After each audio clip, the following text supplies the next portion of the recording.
It would ascend the brightest heaven of invention, a kingdom for a stage, princes to act and monarchs to behold the swelling scene. But pardon, gentles all, the flat, unraised spirits that have dared on this unworthy scaffold to bring forth so great an object. Oh, pardon, since a crooked figure may attest in little place 1,000,000, and let us, ciphers to this great accompt on your imaginary forces work, piece out our imperfections with your thoughts, for 'tis your thoughts that now must deck our kings, carry them here and there, jumping o'er times, turning the accomplishments of many years into an hourglass, for the which supply admit me, chorus to this history, who prologue like your humble patience pray, gently to hear, kindly to judge our play. Shakespeare wrote about many different kings. Some good, others not so good. However, they all follow a very specific pattern. I call that pattern the path of a king. The only time a king has a choice is on the first step of that journey. He can choose to either accept the crown or deny his birthright.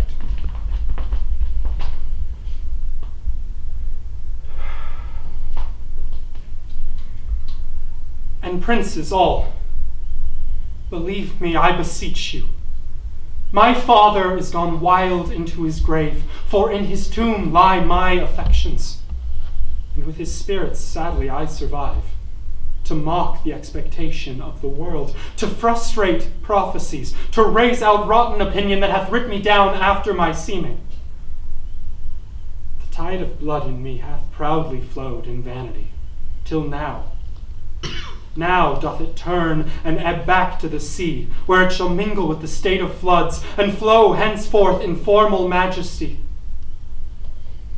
Now, call we our high court of parliament, and let us choose such limbs of noble counsel, that the great body of our state may go in equal rank with the best governed nations, that war or peace, or both at once may be as things acquainted and familiar to us. And God consigning to my good intent, no prince nor peer shall have just cause to say God shorten Harry's happy life one day.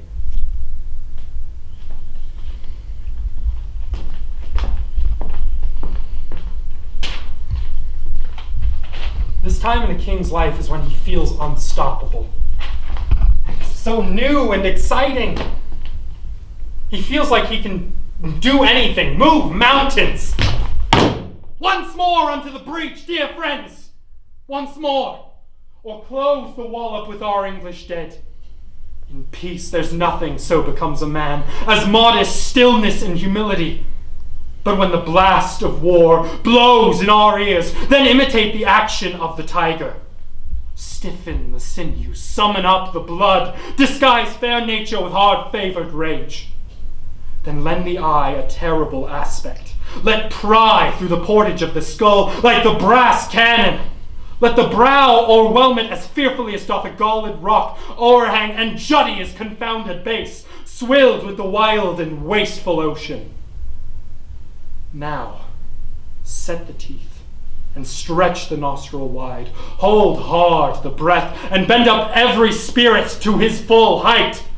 On! On, you noblest English, whose blood is fed from fathers of war proof. Fathers that, like so many Alexanders, have in these parts, from morn till even, fought and sheathed their swords for lack of argument. Dishonor not your mothers. Now, attest that those whom you called fathers did beget you.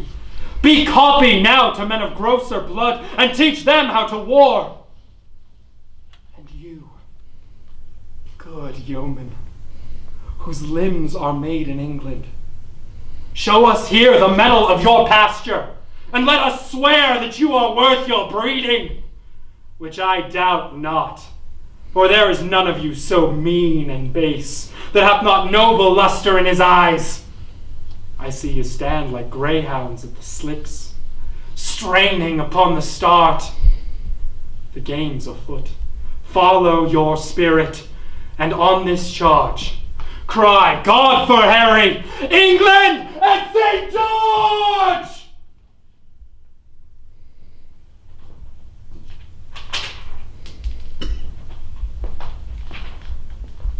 But this period of newness and excitement fades away. A king finds himself burdened with the responsibilities of being a king. And compared to war, he becomes bored. I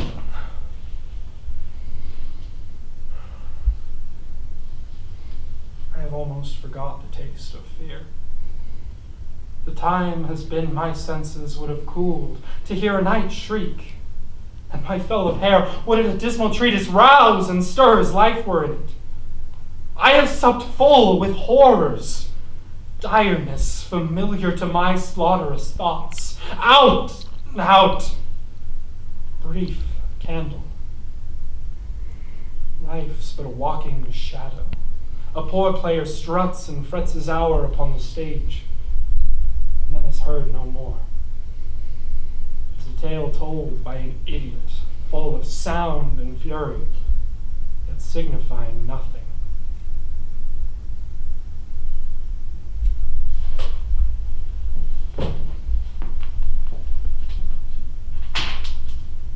But this boredom can quickly turn into action, as rivals plot against the king.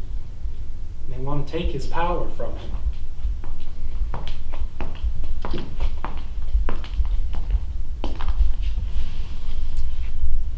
Was ever woman in this humor wooed?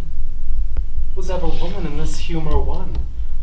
I'll have her, but I will not keep her long. What? I that killed her husband and his father to take her in her heart's extremest hate, with curses in her mouth, tears in her eyes, and the bleeding witness of her hatred by, having God, her conscience, and these bars against me, and I, nothing to back my suit, but the plain devil and dissembling looks. And yet, to win her, all the world to nothing. Ha! Hath she forgot already that brave Prince Edward her lord, whom I some 3 months since stabbed in my angry mood at Tewkesbury? A sweeter and a lovelier gentleman, framed in the prodigality of nature. Young, valiant, wise, and no doubt right royal. The spacious world cannot again afford. And will she yet debase her eyes on me, that cropped the golden prime of that sweet prince, and made her widow to a woeful bed? On me, whose all not equals Edward's moiety. On me, that halt and am unshapen thus. My dukedom to a beggarly denier, I do mistake my person all this while. Upon my life she finds, although I cannot, myself to be a marvelous, proper man. Albeit charges for a looking glass, and entertain some score or two of tailors to study fashions to adorn my body. Since I am crept in favor with myself, will maintain it with some little cost. But first, I'll turn yon fellow in his grave, and return lamenting to my love. Shine out, fair sun, till I have bought a glass, that I may see my shadow as I pass.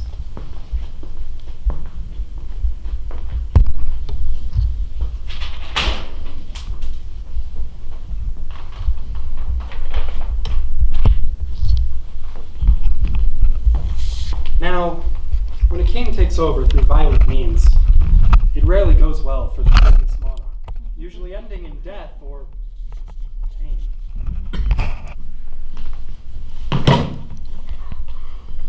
she-wolf of France, but worse than wolves of France, whose tongue more poisons than the adder's tooth.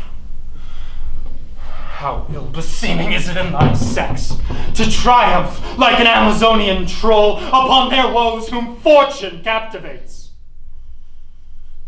But that thy face is visard-like, unchanging, made impudent with use of evil deeds, I would essay, proud queen, to make thee blush, to tell thee whence thou camest, of whom derived were shame enough to shame thee. Wert thou not shameless? Thy father bears the type king of Naples, of both the Sicils and Jerusalem, yet not so wealthy as an English yeoman. Hath that poor monarch taught thee how to insult? It is not, nor it boots thee not, proud queen. Unless the adage must be verified, that beggars mounted will run their horse to death. 'Tis beauty that doth oft make women proud. But God, he knows thy share thereof is small. 'Tis virtue that makes them seem divine. The contrary makes thee abominable. 'Tis government that makes them most admired. The want thereof makes thee abominable. Thou art as opposite to every good as the Antipodes are unto us, or the south to the Septentrian. Oh, tiger's heart wrapped in a woman's hide! How couldst thou kill the child, and bid the father dry his eyes withal, and yet be seen to bear a woman's face? Women are soft, mild, pitiful, flexible. Thou stern, obdurate, flinty, rough, remorseless, bidst thou me rage? Why, now thou hast thy will, wouldst have me weep? Why, now thou hast thy wish. These tears are my sweet Rutland's obsequies, and every drop cries vengeance for his death. 'Gainst thee, fell Clifford, and thee, false Frenchwoman.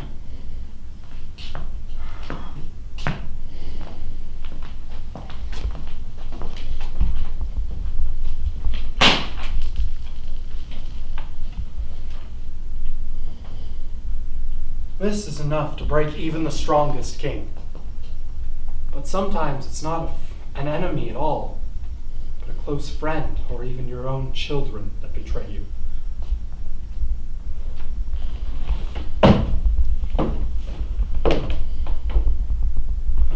Blow, winds!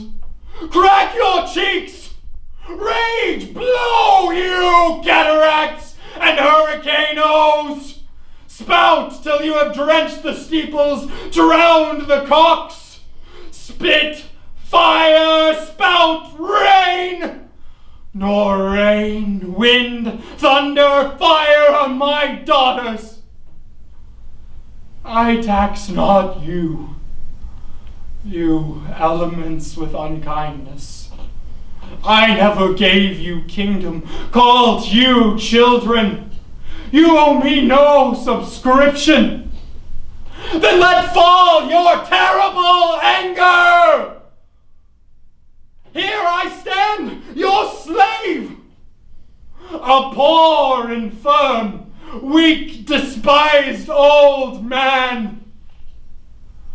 But I do call thee servile ministers that will with two pernicious daughters join your high engendered battles against a head so old and white as mine.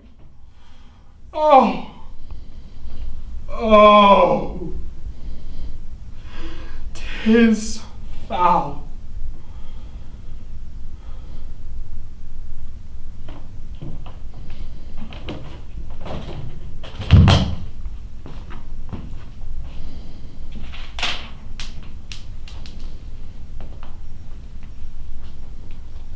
But ultimately, a king must accept that his time has come. And he must stand judgment for those things he's done, both good and bad.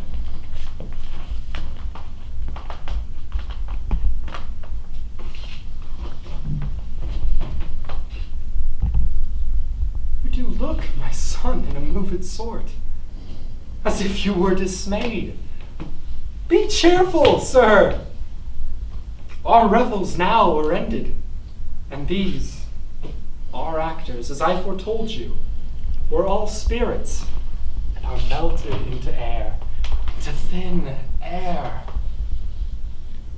Like the baseless fabric of this vision, the cloud-capped towers, the gorgeous palaces, the solemn temples, the great globe itself,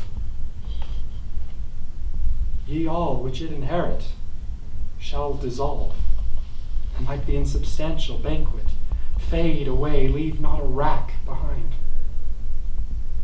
We are such stuff as dreams are made on, and our little life is rounded with a sleep.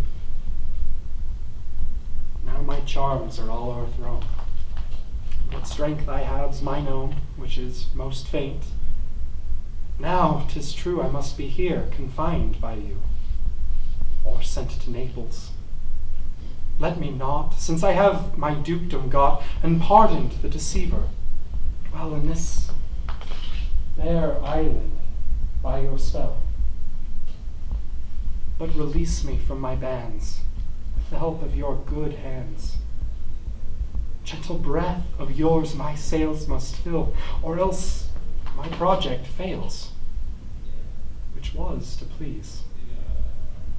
Now I want spirits to enforce, art to enchant, and my ending is despair, lest I be relieved in prayer, which pierces so that it assaults mercy itself and frees all faults, as you from crimes would pardoned be.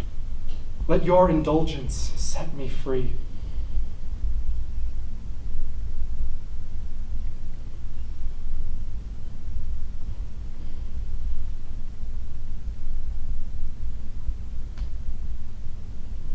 Yeah.